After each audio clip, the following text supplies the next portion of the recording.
Hello guys, welcome to my legal code. I am Ashu R Lavania. देखिए, जो हमारी series चल रही थी पीसीएस और ऑल कॉम्पिटिटिव एग्जामिनेशंस को लेकर के इम्पॉर्टेंट रिगार्डिंग इंडियन पॉलिटी, मतलब कि भारतीय राज व्यवस्था या भारतीय संविधान से रिलेटेड जो भी क्वेश्चंस कॉम्पिटिटिव एग्जाम्स में आते हैं उनसे रिलेटेड जो सीरीज चल रही थी उसमें अभी तक मैं 14 लेक्चर्स चैप्टर वाइज करा चुका हूं।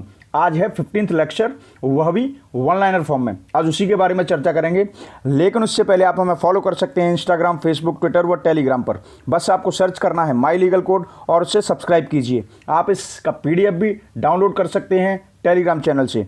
आप डायरेक्टली कनेक्ट कर सकते हैं हमारे वेबसाइट के थ्रू, दैट इज www.mylegalcode.com। व किसी भी कन्फ्यूजन के लिए 24/7 व्हाट्सएप द नंबर इज 9990544440। तो चलिए शुरू करते हैं हम आज का टॉपिक। आज की वन लाइनर सीरीज में जो हमारा चैप्टर है that is note on the parliament part 1, मतलब कि संसद को पूरा समझने के लिए संसद के रिगार्डिंग जो भी प्रोविजंस होते हैं और जो क्वेश्चंस वन लाइनर फॉर्म में आते हैं उनको मैंने कुछ पार्ट्स में डिवाइड किया है, कम से कम 4 पार्ट्स में। इन्हीं 4 पार्ट्स के वन लाइनर के थ्रू हम पार्लियामेंट्री सिस्टम को समझेंगे और उससे रिलेटेड सारे इंपॉर्टेंट क्वेश्चंस को करेंगे। तो चलिए शुरू करते हैं। देखिए, सबसे पहले मैं आपको बताना चाहूंगा, ये आपको पता भी होगा कि लोकसभा का इलेक्शन लड़ने के लिए कम से कम 25 ईयर्स ऑफ एज होनी चाहिए, 25 साल की आयु प्राप्त कर लेनी चाहिए, तभी आप लोकसभा का इलेक्शन लड़ सकते हैं। ठीक है, पहली बात। और लोकसभा के इलेक्शन से संबंधित कुछ पॉइंट्स मैंने सब पॉइंट्स बना के दिए हुए हैं, इनको याद रखिएगा कि जब भी लोकसभा के इलेक्शन होंगे तो उससे रिलेटेड ये 3 चीजें आपको ध्यान रखनी है। सबसे पहले, लोकसभा का इलेक्शन वयस्क मताधिकार, मतलब कि अडल्ट सफरेज हिंदी में बोलते हैं वयस्क मताधिकार। इसका मतलब क्या होता है मैं आपको बता दूं। आपको पता होगा कि हमारे देश में वोटिंग राइट्स एज के हिसाब से मिलते हैं, मतलब कि कानूनी भाषा में 18 वर्ष की उम्र प्राप्त करते ही इंसान वयस्क हो जाता है। और वयस्क होते ही चाहे वह गरीब हो, अमीर हो, किसी भी फील्ड का हो, उसको वोटिंग राइट्स मिल जाते हैं। तो यहां पर यह है कि हमारे देश में लोकसभा का इलेक्शन जो होता है वयस्क मताधिकार पर होता है। जैसे ही 18 साल की आयु किसी की भी होती है, वह अपने आप वोटिंग राइट्स का हकदार हो जाता है, मतलब कि वोट डालने का हकदार हो जाता है। नेक्स्ट देखिए, ये इलेक्शंस जो हैं लोकसभा के, उनको कौन कंडक्ट कराता है? हमारा चुनाव आयोग, मतलब कि इलेक्शन कमीशन। और एक बात और याद रखिएगा कि इलेक्शन कमीशन की रिक्वेस्ट पर जब इलेक्शन कराए जाते हैं तो इलेक्शन कमीशन प्रेसिडेंट, मतलब कि भारत के राष्ट्रपति से गुहार लगाते हैं कि उनको किसी भी स्टाफ की जरूरत है, कर्मचारी की जरूरत है इलेक्शंस को कंडक्ट कराने के लिए। तो प्रेसिडेंट इलेक्शन कमीशन को, चुनाव आयोग को ऐसे स्टाफ को मुहैया कराता है जो कि उनके द्वारा चुनाव को कंडक्ट कराने में उनकी मदद कर सकें। ठीक है, यहां तक बिल्कुल क्लियर। नेक्स्ट, आप याद रखिएगा कि जब भी ऐसा नहीं है कि आप गए और आप बस कैंडिडेट बन गए, आप चुनाव लड़ना चाहते हैं, आप कैंडिडेट बन गए, ऐसा नहीं होता है। कुछ क्राइटेरियाज होते हैं, उसमें याद रखिएगा कि जब एक कैंडिडेट लोकसभा के इलेक्शंस के लिए खड़ा होता है तो उसको there are so many formalities, one among them, इतनी फॉर्मेलिटीज में एक फॉर्मेलिटी होती है कि उसको सिक्योरिटी डिपॉजिट करना होता है। ठीक है, मतलब सिक्योरिटी अमाउंट जमा करना होता है। और अगर वह, तो उसका जो कहते हैं ना, आपने सुना होगा जमानत जब्त हो जाना, तो वो क्यों बोलते हैं? वो इसलिए कहते हैं कि अगर उसकी कॉन्स्टिट्यूएंसी में total valid voters, the number of voters, मतलब कि वोटर्स की संख्या का, अगर वो 1/6 कम से कम 1/6 को प्राप्त नहीं कर पाता है, अगर वह टोटल नंबर ऑफ वोट्स, जितने भी वोटर्स हैं उनकी संख्या का 1/6 इतना पार्ट नहीं प्राप्त करता है, तो उसकी वह सिक्योरिटी अमाउंट होता है वह जब्त कर लिया जाता है, मतलब कि उसको वापस नहीं किया जाता है। इसी को कहते हैं जमानत जब्त होना। अब वो किस सेंस में कहते हैं आप थोड़ा सा सोचेंगे तो आपको समझ में आ जाएगा, थोड़ा सा फनी हो जाता है, लेकिन हाँ, जमानत जब्त कब होती है, सिक्योरिटी अमाउंट कब जब्त किया जाता है? जब आप कुल अपनी कॉन्स्टिट्यूएंसी में कुल वोटर्स की संख्या का 1/6 वोट भी प्राप्त नहीं कर पाते हैं, तब। आई होप आपको समझ में आया होगा। नेक्स्ट देखिए, जो हमारे आपको पता होगा हर स्टेट का लोकसभा में निर्धारित सीट हैं। जैसे कि यूपी की बात करें तो कितनी है, 80 सीट्स हैं। ऐसे ही हर स्टेट को मतलब सीट्स आवंटित की गई हैं लोकसभा में। तो यह किसके आधार पर की गई हैं? 1971 की जनगणना के आधार पर। ठीक है, और ये इसके द्वारा एक प्रावधान और किया गया था कि हमारे जो भी लोकसभा में राज्यों को सीट आवंटित की गई हैं, इनके प्रावधान में 2026 तक कोई भी चेंजेस नहीं किया जा सकता, मतलब कि सीटों को लेकर के कोई भी फेरबदल नहीं किया जा सकता। तो यह ध्यान रखिएगा, क्वेश्चन आता है। एक तो 2026 तक कोई भी किसी भी तरीके के लोकसभा में सीटों को लेकर के प्रावधान में चेंजेस नहीं किए जा सकते। और दूसरी बात यह है कि यह किसके द्वारा निर्धारित किया गया, ऐसा किसके द्वारा डिसाइड किया गया, कौन से संविधान संशोधन के द्वारा डिसाइड किया गया, 84वें संविधान संशोधन 2001। Very important question, make a point of it, याद रखिएगा इसे, ठीक है। और देखिए यहां पर यह भी बात आती है कि लोकसभा में टोटल स्ट्रेंथ कितनी है, लोकसभा में सदस्यों की संख्या अधिकतम कितनी हो सकती है, वो है 552, ठीक है। नेक्स्ट, आपको पता होगा कि पहले 525 लोकसभा में सीटों की संख्या 525 थी, उसको बढ़ा करके 545 की गई, ठीक है। तो यह किसके द्वारा किया गया था, 31वें संविधान संशोधन 1973 में, 31st कॉन्स्टिट्यूशनल अमेंडमेंट एक्ट 1973 में। नेक्स्ट देखिए, स्टेट वाइज मतलब किस स्टेट को लोकसभा में कितनी सीटें प्राप्त होंगी, यह किसके आधार पर निर्धारित किया जाता है, उस स्टेट में जनसंख्या कितनी है, मतलब कि पॉपुलेशन कितनी है, इसके आधार पर ही हम सीटों को आवंटित करते हैं लोकसभा में। मतलब किस राज्य को कितनी सीट दी जाएंगी, ये वहां की पॉपुलेशन पर डिपेंड करता है। आई होप यहां तक आपको बिल्कुल क्लियर समझ में आया होगा। नेक्स्ट, 2008 में डिलिमिटेशन, देखिए डिलिमिटेशन को हिंदी में बोलते हैं परिसीमन, मतलब कि किसी भी आप कहते हैं कॉन्स्टिट्यूएंसी जो होती है, चुनाव क्षेत्र जो होता है, उसका परिसीमन किया जाता है कि वहां पर क्राइटेरिया को देखते हुए वहां पर पॉपुलेशन कितनी है और भी इंपॉर्टेंट प्रोसीजर्स कितने हैं, जिसके हिसाब से सीटों का आवंटन किया जाता है। तो इस पूरी प्रक्रिया को डिलिमिटेशन प्रक्रिया के अनुरूप माना जाता है। तो देखिए 2008 में एक परिसीमन हुआ था, कहां पर, कर्नाटका और मेघालय में। तो जब यहां पर यह परिसीमन हुआ था तो उस सारे परिसीमन और क्राइटेरिया को फॉलो करते हुए रिकमेंडेशन, सिफारिशों के आधार पर या जो भी उन्होंने पाया उसके आधार पर उन्होंने अनुसूचित जनजातियों को लोकसभा में 2-2 सीट दी। मतलब कि कर्नाटका और मेघालय दोनों स्टेट से 2-2 सीटें लोकसभा में किसके लिए आरक्षित हैं, अनुसूचित जनजातियों के लिए। मेघालय से भी 2 सीट हैं और कर्नाटका से भी 2 सीट हैं। कुल मिलाकर के डिलिमिटेशन मतलब कि परिसीमन को याद रखिएगा। परिसीमन का मतलब ये होता है कि किस सीट को सही क्राइटेरिया के हिसाब से किस तरीके से लोकसभा में कितनी सीटें दी जानी चाहिए, ठीक है। 2008 में ये परिसीमन हुआ था, याद रखिएगा।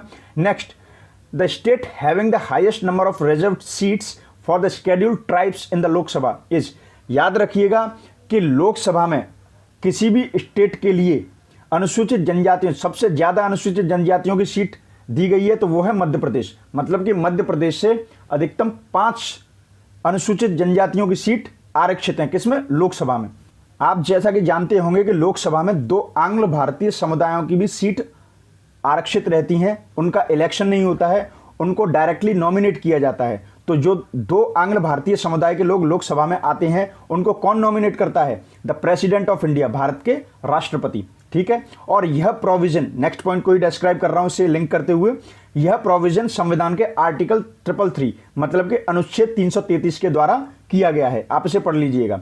नेक्स्ट देखिए, वो कौन कौन से संविधान संशोधन है जिनके द्वारा लोकसभा की सीटें समय समय पर बढ़ाई गई। एक तो 7वां संविधान संशोधन जो कि 1956 में हुआ था, एंड 31st मतलब कि 31वां संविधान संशोधन जो 1973 में हुआ था। ये दोनों संविधान संशोधन किससे रिलेटेड हैं, लोकसभा में सीटों की संख्या की बढ़ोतरी से संबंधित है, ठीक है। इन दोनों के द्वारा लोकसभा में मेंबर्स मतलब कि सीटों की संख्या बढ़ाई गई। नेक्स्ट देखिए, आप जानते होंगे कि टर्म के कंप्लीट होने से पहले ही, मान लो समय के कंप्लीट होने से पहले ही, जैसे कि आपको पता है कि लोकसभा 5 साल के लिए आती है, तो मान लीजिए 5 साल से पहले ही उसे डिजॉल्व करना है, 5 साल से पहले ही उसे डिजॉल्व करना है, तो इससे कौन कर सकता है, ध्यान रखिएगा, हमारे देश के राष्ट्रपति कर सकते हैं। लेकिन मतलब उन्हें प्रधानमंत्री के द्वारा सिफारिश अगर दी गई हो, अगर प्रधानमंत्री, और प्रधानमंत्री की जब भी देखिए बात आती है तो यहां पर एक कॉन्स्टिट्यूशनल फॉर्म में और पॉलिटिकल फॉर्म में प्रधानमंत्री की सिफारिश का मतलब यह होता है कि वह अपनी मंत्रिपरिषद से सलाह मशवरा करके ही सिफारिश करेंगे। तो यहां पर काउंसिल ऑफ मिनिस्टर्स मैंने ब्रैकेट में इसीलिए लिख दिया है। मतलब कि अगर प्रधानमंत्री जी सिफारिश करते हैं हमारे देश के राष्ट्रपति से, तो वह टर्म के कंप्लीट होने से पहले ही लोकसभा को डिसॉल्व कर सकते हैं, मतलब कि भंग कर सकते हैं। आई होप यहां तक आपको समझ में आया होगा।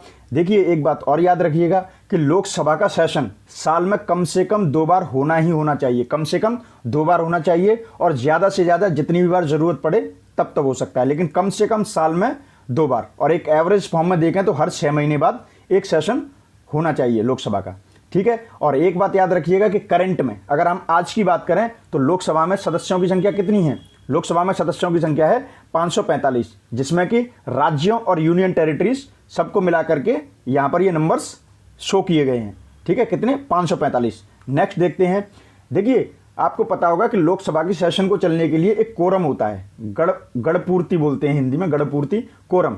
मतलब कि कहने का ये है कि चाहे लोकसभा हो चाहे राज्यसभा हो, उसमें कार्य के संचालन के लिए कम से कम 1/10 उसके टोटल, चाहे राज्यसभा की बात करें तो राज्यसभा के संदर्भ में, लोकसभा के संदर्भ में बात करें तो लोकसभा में, उसके संपूर्ण जितने भी उस सदन के संपूर्ण नंबर ऑफ मेंबर्स हैं उनका कम से कम 1/10 होना चाहिए सदन में, जिससे कि कार्रवाई स्टार्ट हो जाए। तो direct question is that whenever we talk about, anybody is talk about the examination about the quorum of Lok Sabha और राज्यसभा, ठीक है, कोरम की बात हो, गणपूर्ति की बात हो, तो ध्यान रखिएगा टोटल मेंबर्स का 1/10 होना चाहिए। नेक्स्ट देखिए, लोकसभा में जो मेंबर्स होते हैं, लोकसभा में अधिकतम जो मेंबर्स हो सकते हैं कौन से, यहां पे मैं अपनी तरफ से बता देता हूं। मैंने अभी क्या बताया था आपको, 552 टोटल मेंबर्स हो सकते हैं 2026 तक, ये बताया था ना। तो उसमें 2 कौन होते हैं, जो राष्ट्रपति के द्वारा आंग्ल भारतीय समुदाय, अनुच्छेद 333 का बताया था, आंग्ल भारतीय समुदाय के नॉमिनेट किए जाते हैं। तो जब 2 को निकाल दिया 552 में से तो कितने बचे? 550, ठीक है। तो इन्हीं को कैसे बांटा गया है? 530 स्टेट्स के लिए और 20 सीट्स फ्रॉम यूनियन टेरिटरीज, केंद्र शासित प्रदेशों के लिए। आई होप यहां तक आपको समझ में आया होगा। नेक्स्ट देखिए, यूनियन टेरिटरीज, जब भी केंद्र शासित प्रदेशों की बात करते हैं तो ध्यान रखिएगा कि केंद्र शासित प्रदेशों के लिए सीटों का आवंटन दोनों सदनों में किया गया है, लोकसभा में भी और राज्यसभा में भी। ऐसा नहीं है कि सिर्फ एक सदन में ही या किया ही नहीं गया हो कि केंद्र शासित प्रदेश है तो क्या जरूरत है, ऐसा नहीं है। दोनों सदनों में केंद्र शासित प्रदेशों के लिए भी सही सीटों का आवंटन किया गया है। आई होप यहां तक समझ में आया होगा। नेक्स्ट देखिए, जब संसद के सदनों में कार्यवाही चल रही हो, खासकर हम लोकसभा की बात कर रहे हैं, जब भी संसद के सदन में कार्यवाही चल रही हो तो उसको किस तरीके से रोका जा सकता है, उस मतलब सदन की कार्रवाई को किन तरीकों से रोका जा सकता है? 3 तरीके हैं। एडजॉर्नमेंट मतलब स्थगित कर दिया जाए, प्रोरोगेशन सत्रावसान, सत्र को समाप्त कर दिया जाए या सत्रावसान कर दिया जाए, डिजोल्यूशन उसे भंग कर दिया जाए।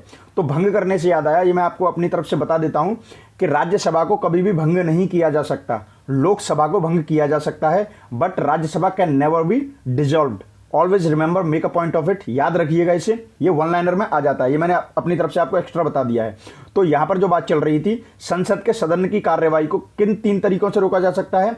एडजॉर्नमेंट स्थगन, प्रोरोगेशन सत्रावसान व डिजोल्यूशन मतलब कि भंग करने से। और भंग किसको किया जा सकता है? लोकसभा। तो यहां पर आई होप आप समझ गए होंगे, लोकसभा की स्पेशली बात चल रही है, ठीक है। नेक्स्ट एक बात और याद रखिएगा कि जब भी सदन की कार्यवाही का सत्रावसान किया जाएगा तो किसका ऑथराइजेशन चाहिए, किसके द्वारा यह अधिकृत है कि वह सदन की कार्यवाही का सत्रावसान कर सके? वो है द प्रेसिडेंट ऑफ इंडिया, ठीक है। एक बात और याद रखिएगा, जब भी देश में आपातकाल होता है तो आपातकाल की स्थिति में हम लोकसभा का टर्म 1 साल के लिए और बढ़ाया जा सकता है एक बार में, एट अ टाइम, ठीक है, extended by 1 year at a time, ठीक है। आपातकाल के दौरान एक टाइम में एक बार 1 साल के लिए बढ़ाया जा सकता है लोकसभा के टाइम को। यहां तक बिल्कुल क्लियर।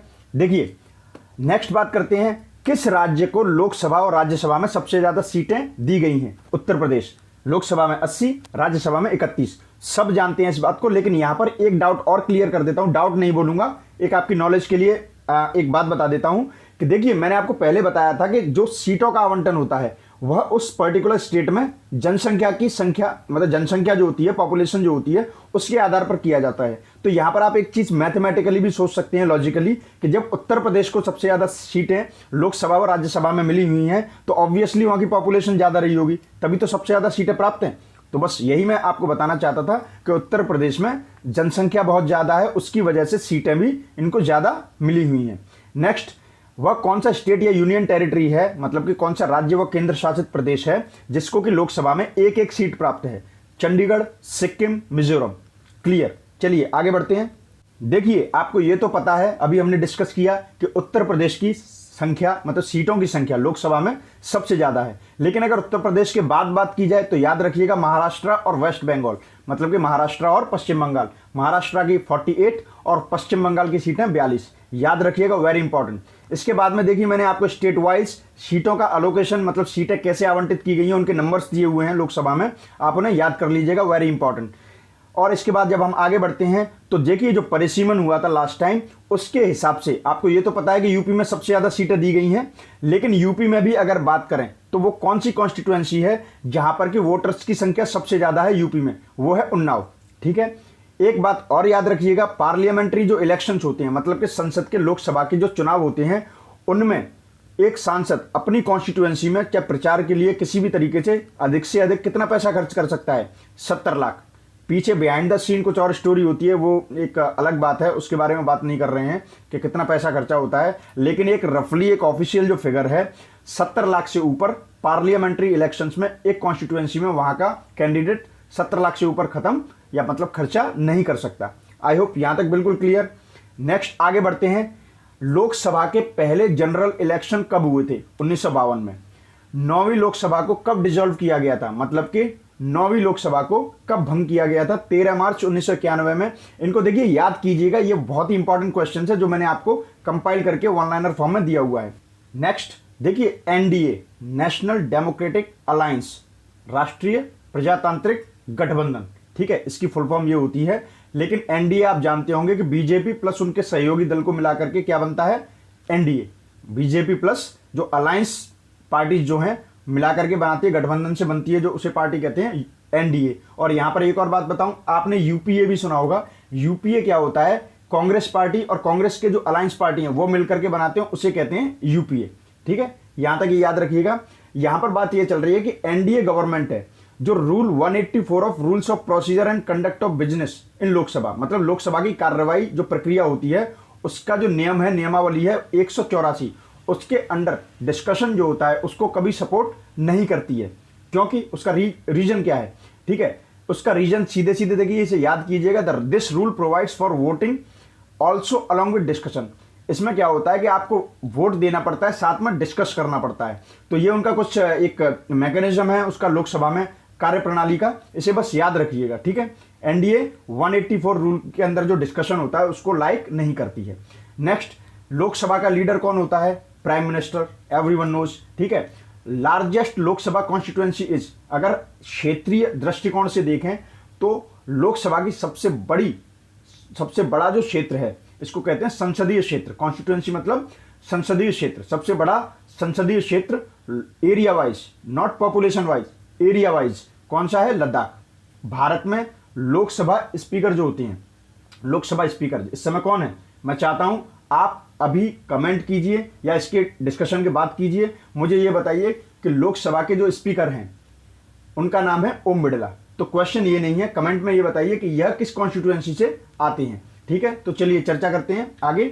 लोकसभा के स्पीकर जो हैं, याद रखिएगा, लोकसभा के सभी सदस्यों के द्वारा चुने जाते हैं। ठीक है, और इसके बारे में एक बात और बता देता हूं कि लोकसभा का सदस्य जो होता है वह सभी सदस्यों के द्वारा चुना जरूर जाता है, उसमें अपोजिशन भी होगी और भी पार्टीज होंगी, सबके द्वारा चुना जाएगा, लेकिन वह जनरली होता कौन है? वह मेजॉरिटी पार्टी, सत्ताधारी पार्टी का ही एक एमपी होता है, याद रखिएगा। Next, the speaker of Lok Sabha submits his resignation to, अगर लोकसभा के स्पीकर को अपना रेजिग्नेशन, त्याग पत्र देना है तो किसे देगा? ऑब्वियसली लोकसभा के डेप्यूटी स्पीकर को, मतलब कि जो उप स्पीकर है, जो डेप्यूटी स्पीकर है लोकसभा का, उसे देगा। The speaker of Lok Sabha can be removed by, अगर लोकसभा के स्पीकर को हटाया जाना है तो उसे किसके द्वारा हटाया जाएगा? सिंपल, एक लोकसभा में रेजोल्यूशन रखना पड़ेगा, प्रस्ताव रखना पड़ेगा और उसको मेजॉरिटी के द्वारा, लोकसभा के सदस्यों के द्वारा मेजॉरिटी से पास कराना होगा, तो स्पीकर जो है लोकसभा का, उसे उसके पद से हटा दिया जाएगा। आई थिंक यहां तक बिल्कुल क्लियर। एक आपने पद सुना होगा, प्रोटेम स्पीकर। प्रोटेम स्पीकर आपने बहुत सुना होगा, याद रखिएगा, इसका काम होता है कि जो एमपीज होते हैं, लोकसभा के जो सदस्य चुन करके आते हैं, उनको शपथ दिलाने का काम किसका होता है? प्रोटेम स्पीकर का, प्रोटेम स्पीकर का। Next, the speaker of Lok Sabha makes use of its casting vote only. देखिए, कुछ सिचुएशंस ऐसी आ जाती हैं लोकसभा में कि जहां पर जब वोट डाली जाती हैं तो बिल्कुल दोनों साइड से, मतलब पक्ष में और अपोजिशन में, दोनों में सपोर्ट और अपोजिशन में बिल्कुल इक्वल नंबर ऑफ वोट्स पड़ती हैं। तो ऐसे केस में डिसाइड करने के लिए स्पीकर को बुलाया जाता है कि स्पीकर किसको वोट देगा, और जिसको स्पीकर वोट दे देता है वही पार्टी, मतलब वही बिल पास हो जाता है। तो अगर ऐसी सिचुएशन आ जाती है 50-50 वोटिंग की, तो वहां पर लोकसभा के स्पीकर अपने मत का प्रयोग करते हैं। यहां तक बिल्कुल क्लियर। और इसका अनुच्छेद याद रखिएगा, article 100 of constitution of India, Bharat के संविधान का अनुच्छेद 100 जो है उसमें यह प्रावधान किया गया है। बिल्कुल क्लियर। नेक्स्ट, हमारे लोकसभा के सबसे पहले स्पीकर का नाम गणेश वासुदेव मावलंकर, यहां पर शॉर्ट में लिखा हुआ है जीवी Mavalankar, very important name. Current speaker हैं मिस्टर ओम बिड़ला, मैंने आपको ब्रैकेट में बता दिया है, ठीक है, लेकिन कमेंट में जरूर बताइएगा कि यह किस कॉन्स्टिट्यूएंसी से आते हैं। नेक्स्ट, पहले स्पीकर, लोकसभा के पहले स्पीकर जिन्होंने अविश्वास प्रस्ताव का सामना किया। मैं अविश्वास प्रस्ताव को पहले डिस्कस कर चुका हूं, तो यहां पर तो डिस्कस नहीं करूंगा, आप वहां पर देख लीजिएगा, और इसका सेपरेट लेक्चर बनाऊंगा, उसमें और अच्छे से समझ में आ जाएगा। तो पहले स्पीकर, तो देखिए लोकसभा के पहले स्पीकर भी यही थे, और यही वो पहले स्पीकर थे जिन्होंने कि अविश्वास प्रस्ताव का सामना किया। नाम है जीवी Mavalankar, Ganesh Vasudev Mavalankar. Next, first female speaker of Lok Sabha, Lok Sabha की पहली महिला स्पीकर आप सबको पता होगा, मीरा कुमार।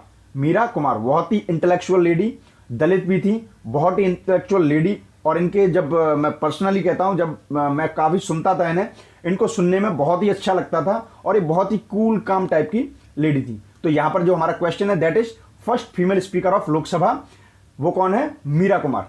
ठीक है। नेक्स्ट, जो इस समय लोकसभा चल रही है उसके प्रेजेंट डिप्टी स्पीकर कौन है? Doctor M Thambidurai. नेक्स्ट देखिए, अभी हम चर्चा कर रहे थे कि जो स्पीकर ऑफ लोकसभा होते हैं, अगर इक्वालिटी कोई भी बिल पर जब वोट डाली जाती हैं तो रूलिंग पार्टी और अपोजिशन मिलकर के, मान लीजिए मतलब पक्ष में और विपक्ष में समान वोट पड़ते हैं, इक्वल नंबर ऑफ वोट्स पड़ते हैं, तो उस केस में स्पीकर ऑफ लोकसभा अपने मत का अधिकार यूज करते हैं। ठीक है। अगर मान लीजिए स्पीकर की जगह डिप्टी स्पीकर उस सीट को मतलब प्रिसाइड कर रहे हैं, वहां पर बैठे हुए हैं, मान लीजिए स्पीकर वहां पर नहीं है, डिप्टी स्पीकर हैं, तो सेम वही क्राइटेरिया रहेगा जो लोकसभा के स्पीकर का था। जब इक्वालिटी ऑफ वोट्स हो जाती है किसी भी बिल में, तो स्पीकर जिस तरीके से अपने मत का प्रयोग करते थे, तो उनकी जगह पर डेप्यूटी स्पीकर बैठे हैं तो वो भी इसी तरीके से अपने मत का प्रयोग करेंगे। ठीक है। पहले ट्राइबल स्पीकर ऑफ लोकसभा, मतलब कि जनजातीय स्पीकर लोकसभा के कौन है? पी.ए. संगमा। ठीक है, इस नाम को याद रखिएगा। और एक बात और, लोकसभा का जो सचिवालय है वह डायरेक्ट किसके नियंत्रण में काम करता है? वह लोकसभा के स्पीकर के डायरेक्ट नियंत्रण में, मतलब कि डायरेक्ट कंट्रोल में काम करता है।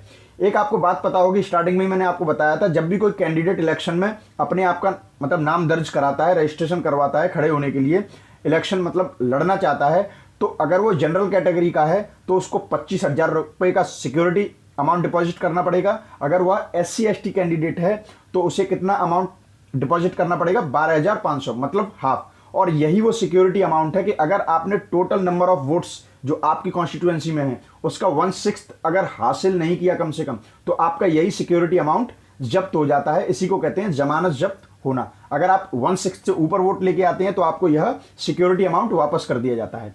नेक्स्ट देखिए, किसी भी बिल पर लोकसभा में एक जनरल डिस्कशन कब स्टार्ट होता है? जब उस बिल की सेकंड रीडिंग चल रही हो। जब उस बिल की सेकंड रीडिंग चल रही हो, पहली रीडिंग में डिस्कशन लोकसभा में नहीं होता। लोकसभा में डिस्कशन तभी होता है जब किसी बिल की सेकंड रीडिंग, मतलब द्वितीय चरण चल रहा हो, तभी उसके बारे में डिस्कशन लोकसभा में होता है। आई होप यहां तक बिल्कुल क्लियर। देखिए, सदन दो होते हैं, लोकसभा और राज्यसभा, लेकिन आप जानते होंगे कि लोकसभा को राज्यसभा की तुलना में काफी एक्सक्लूसिव शक्तियां प्राप्त हैं। ठीक है, कुछ एक्सक्लूसिव पावर्स हैं लोकसभा की। वो कौन कौन सी हैं? एक तो आपको पता होगा कि मनी बिल या फाइनेंस बिल सिर्फ लोकसभा में ही इंट्रोड्यूस किया जा सकता है, राज्यसभा में नहीं।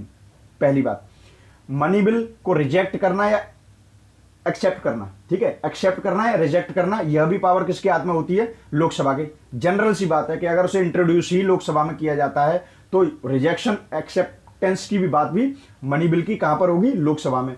और एक होती है कि हमारे देश में जो मंत्रिपरिषद होता है, जो मंत्रिमंडल मंत्रिपरिषद होता है, जो सरकार होती है, इन सिंपल फॉर्म हम कहें, उसको जवाबदेही होती है लोकसभा में। लोकसभा में जवाब देना पड़ता होगा, होगा नहीं है। आपने देखा होगा जब भी आप लोकसभा की कार्रवाई करते हैं, मतलब करती हुई देखते हैं कि अपोजिशन वाले क्वेश्चंस करते हैं और काउंसिल ऑफ मिनिस्टर्स और सत्ताधारी पक्ष को जवाब देना होता है, तो यह उनकी जवाबदेही होती है, जिम्मेदारी होती है लोकसभा के प्रति। और देखिए, ये तो होगी एक्सक्लूसिव पावर्स। यहां से मैं आपको थोड़ी सी शॉर्ट इंफॉर्मेशन और दे देता हूं। देखिए, मैं आपको एक बात बताना चाहता हूं, लोकसभा को ये शक्तियां कुछ क्यों दी जाती हैं। आपको पता है, आपने जगह जगह सुना होगा, चलते फिरते बच्चे से भी आजकल आप सुन रहे होंगे कि हमारा देश एक लोकतंत्र है। तो यहां पर ये तो बच्चे वाली बात नहीं है, मैं आपको समझाता हूं लोकतंत्र में क्या होता है। लोगों के द्वारा अपने ऊपर अपने ही द्वारा चुने हुए प्रतिनिधियों द्वारा शासन करवाना। ठीक है, तो लोकसभा में जो मेंबर्स होते हैं वह जनता के द्वारा डायरेक्ट चुने हुए होते हैं। ठीक है, तो वह जनता की आवाज होते हैं। और डेमोक्रेसी में क्या होता है कि जो जनता है उनको ज्यादा शक्तियां दी जाती हैं।